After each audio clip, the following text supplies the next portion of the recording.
Un incendio ha completamente distrutto la scorsa notte a Catanzaro un capannone della società Calabria Latte, al cui interno si trovavano 8 automezzi, pure distrutti. Il fatto si è verificato nella zona di Viale Magna Grecia. Il danno ammonterebbe ad alcuni milioni d'euro. I carabinieri della compagnia di Gioia Tauro nelle prime ore della mattinata hanno dato esecuzione ad un'ordinanza di custodia cautelare emessa dal GIP del Tribunale di Palmi, su richiesta del sostituto procuratore della Repubblica, a carico di 5 soggetti indagati a vario titolo per detenzione ai fini di spaccio di sostanze stupefacenti.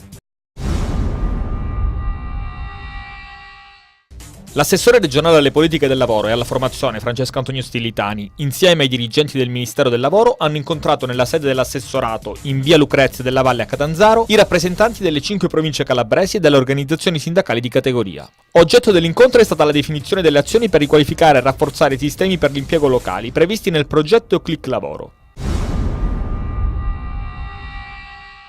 Nella prosecuzione della gara della 30ª giornata del campionato cadetto, interrotta lo scorso 5 marzo per pioggia, il Crotone ha battuto 1-0 l'Ascoli. A decidere la gara un gran gol di Mirko Eramo. Il centrocampista si fa a metà campo, palla al piede, in sacca alle spalle di Guarana. Con questa vittoria i rossoblù salgono a 40 punti in classifica e si distaccano dalla zona play-out.